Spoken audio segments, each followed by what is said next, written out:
श्री शिवाय नमस्तुभ्यम।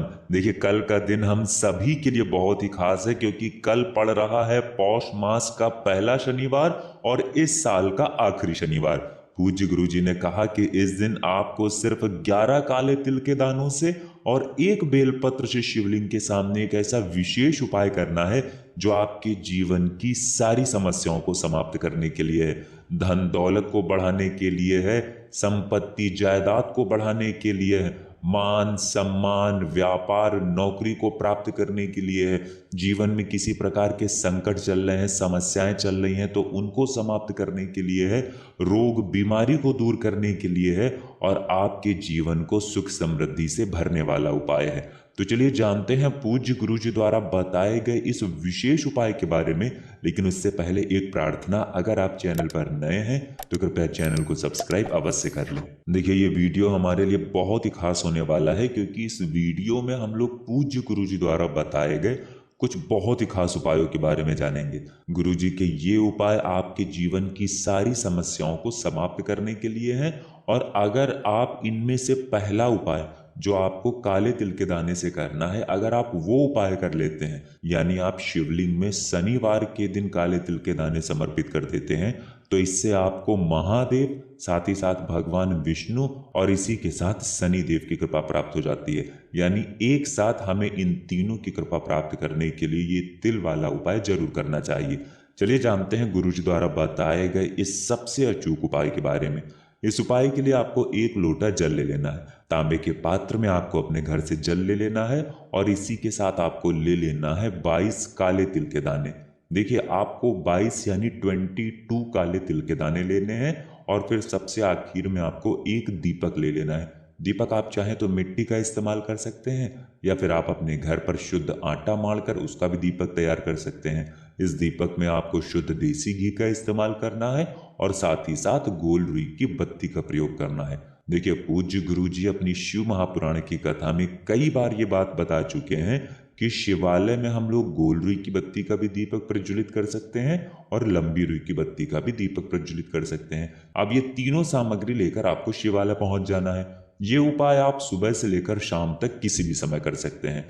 शिवालय पहुंचने के बाद सबसे पहले आप जो एक लोटा जल लेकर गए हैं उस जल में 11 काले तिल के दाने डाल लेंगे। देखिए, आप जो 22 काले तिल के दाने लेकर आए हैं उनमें से 11 काले तिल के दाने इसी एक लोटे जल में डाल लीजिए। एक एक करके काले तिल के दाने डालिए और एक एक काले तिल के दाने पर ओम नमः शिवाय मंत्र का स्मरण करते जाइए। यानी 11 काले तिल के दाने आपको इसमें डाल देने हैं और 11 बार ओम नमः शिवाय मंत्र का स्मरण कर लेना है।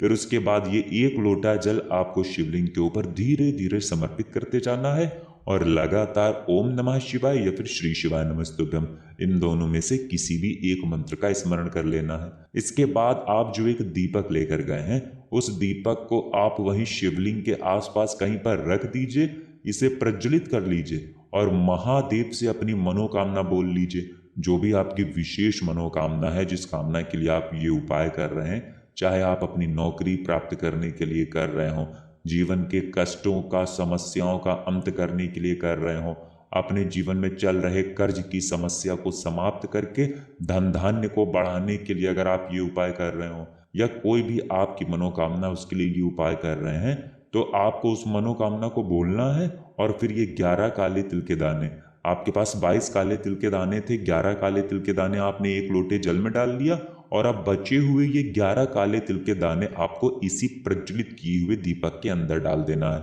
और फिर उसके बाद वहीं शिवलिंग के सामने थोड़ी देर बैठकर फिर वापस अपने घर आ जाना है।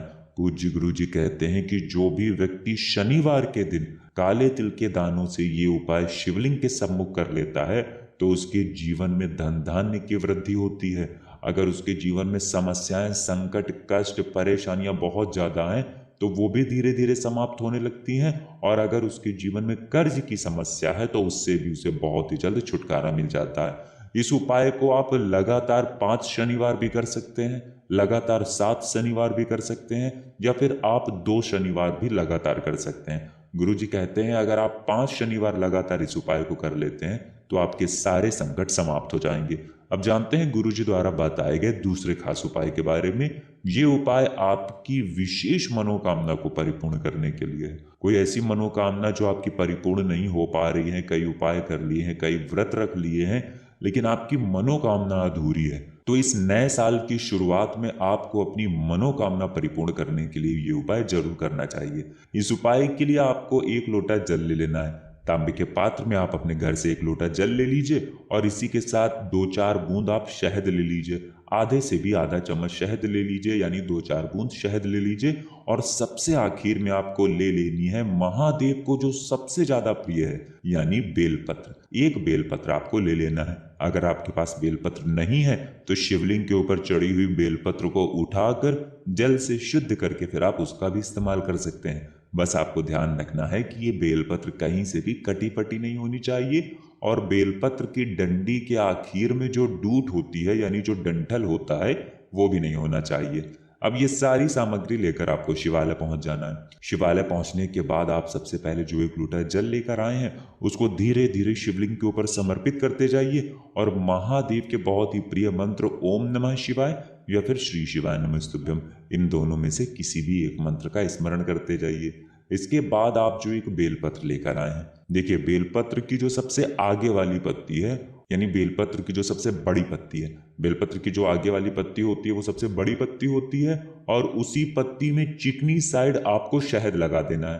पूरी पत्ती में आपको चिकनी साइड में शहद लगाते जाना है और ओम नमः शिवाय मंत्र का स्मरण करते जाना है। शहद लगाने के बाद इस बेलपत्र को आप अपनी हथेली में रखेंगे, महादेव से प्रार्थना करेंगे कि आपकी ऐसी ऐसी मनोकामना है जो कई व्रत करने के बाद, कई उपाय करने के बाद अभी तक परिपूर्ण नहीं हो पा रही है। मेरे जीवन में धन की बहुत ज़्यादा समस्या है, व्यापार की बहुत ज़्यादा समस्या चल रही है, नौकरी नहीं प्राप्त हो पा रही है, विवाह नहीं हो पा रहा है, मकान जमीन से बहुत ज़्यादा परेशान रहते हैं। किसी भी प्रकार की आपकी मनोकामना है तो उस मनोकामना का स्मरण करिए और फिर ये 1 बेलपत्र आपको शिवलिंग में चिपका देनी है, यानी शिवलिंग में समर्पित कर देना है। ये आपको शिवलिंग के ऊपर नहीं रखना है बल्कि शिवलिंग के साइड में कहीं पर भी चिपका देना है। बेलपत्र की जो डंडी होगी वो नीचे की तरफ रहेगी और बेलपत्र की चिकनी साइड का हिस्सा, यानी जिस तरफ आपने शहद लगाया है, वो शिवलिंग में टच करेगा। और फिर उसके बाद 1 या 2 मिनट वहीं शिवलिंग के सामने बैठकर फिर वापस अपने घर आ जाना है। पूज्य गुरु जी कहते हैं कि जब आपको ऐसा लगे कि पशुपति नाथ का व्रत करने के बावजूद भी मनोकामना परिपूर्ण नहीं हो पा रही है, कई उपाय करने के बावजूद भी मनोकामना परिपूर्ण नहीं हो पा रही है, तो इस उपाय को आप किसी भी विशेष तिथि में कर लीजिएगा। आप चाहे तो सोमवार के दिन कर लीजिएगा या फिर किसी भी एकादशी में या फिर किसी भी प्रदोष में या फिर किसी भी मासिक शिवरात्रि में इस उपाय को सिर्फ 1 बार करिएगा। गुरुजी कहते हैं कि आपकी जैसी भी मनोकामना होगी वो महादेव की कृपा से बहुत ही जल्द परिपूर्ण हो जाएगी। अब जानते हैं गुरुजी द्वारा बताए गए सबसे आखिरी उपाय के बारे में। ये उपाय भी आपके जीवन में संकटों को समाप्त करने के लिए है, रुके हुए कार्यों को सफल करने के लिए है, जीवन में धन धान्य की प्राप्ति करने के लिए है। देखिए इस उपाय के लिए आपको फिर से वही सामग्री ले लेनी है। आपको 1 लोटा जल ले लेना है, तांबे के पात्र में अपने घर से जल ले लेना है, इसी के साथ आपको थोड़ा सा शहद ले लेना है और सबसे आखिर में आपको 1 बेलपत्र ले लेनी है। अब ये तीनों सामग्री लेकर आपको पहुंच जाना है शिवालय। ये उपाय भी आप सुबह से लेकर शाम तक किसी भी समय कर सकते हैं। देखिए अब शिवालय पहुंचने के बाद सबसे पहले आप वही करेंगे जो अभी आपने किया है।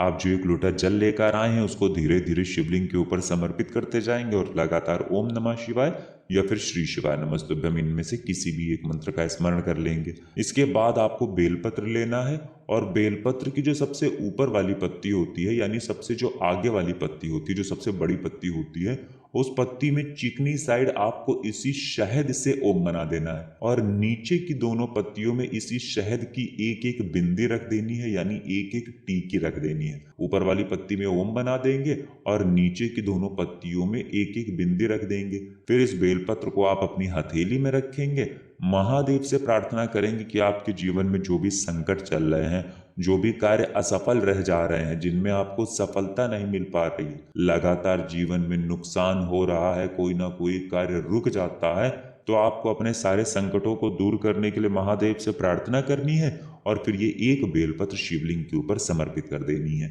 पूज्य गुरु जी कहते हैं कि जो भी व्यक्ति इस बेलपत्र वाले उपाय को कर लेता है तो उसके जीवन के सारे संकट महादेव की कृपा से बहुत ही जल्द समाप्त हो जाते हैं और उसको भी सुख समृद्धि तथा वैभव की प्राप्ति होती है।